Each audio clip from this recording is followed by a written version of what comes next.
হযরত আলী শাহাদাত বরণ করেছেন, তার আগে শাহাদাত বরণ করেছেন ওসমান জিন্নুরাইন, তার আগে শাহাদাত বরণ করেছেন হযরত ওমর। বুঝেননি? বুঝাইতেছি, কাউকে আক্রমণের জন্য না। হুসাইন রাদিয়াল্লাহু তাআলা আনহুর শাহাদাত পালন হয়, হাসান রাদিয়াল্লাহু আনহুরটা হয় না কেন? জবাব চাই। হযরত আলীর শাহাদাত বার্ষিকী পালন হয় না কেন? জবাব চাই। উসমান রাদিয়াল্লাহু তাআলা আনহুর শাহাদাত বার্ষিকী পালন হয় না কেন? জবাব চাই। ওমর ফারুকের শাহাদাত বার্ষিকী পালন হয় না কেন? জবাব চাই। আপনি বাদ দিবেন আবু বকর আর নবীকে? না, রাসূলের ইন্তেকাল, শাহাদাতের ইন্তেকাল। আবু বকরের ইন্তেকাল ও শাহাদাতের মর্যাদার ইন্তেকাল। কারণ আল্লাহর জান্নাতে বিনা হিসাবে ঢোকার জন্য যত পথ আছে, এর মধ্যে শ্রেষ্ঠ পথ হলো শাহাদাতের ইন্তেকাল।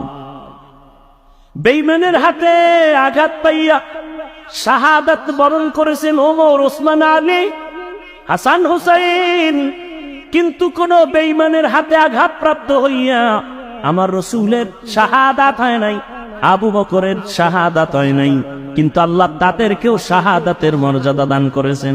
কারণ এত বড় মর্যাদা ওমর পাবে, ওসমান পাবে, আলী পাবে, আবু বকর পাবে না, নবী পাবে না। এটা হতে আল্লাহ তাদেরকেও দিছেন। তাহলে যদি বলতেই চাই পর্যালোচনার ক্ষেত্রে, আবু বকরের শাহাদাত বার্ষিকী পালন হবে কোন বছর? রাসূলের শাহাদাত বার্ষিকী পালন হবে কবে? জাকারিয়া আলাইহিস সালামের শাহাদাত বার্ষিকী পালন হবে কবে?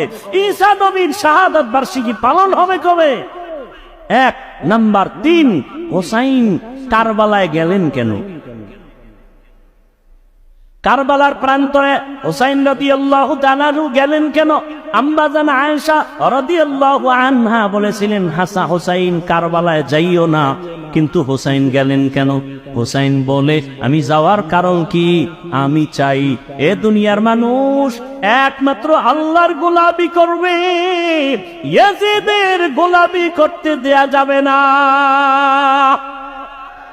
মানুষ গোলামি করবে কার? কুফার মানুষগুলো ইয়াজিদের গোলাম হতে চলছে। মানুষকে আল্লাহর গোলামি বানাইতে হবে, মানুষের গোলাম হতে পারবে না। এই শৃঙ্খলা ঠিক রাখার জন্য চলে গেলেন কুফা নগরীতে।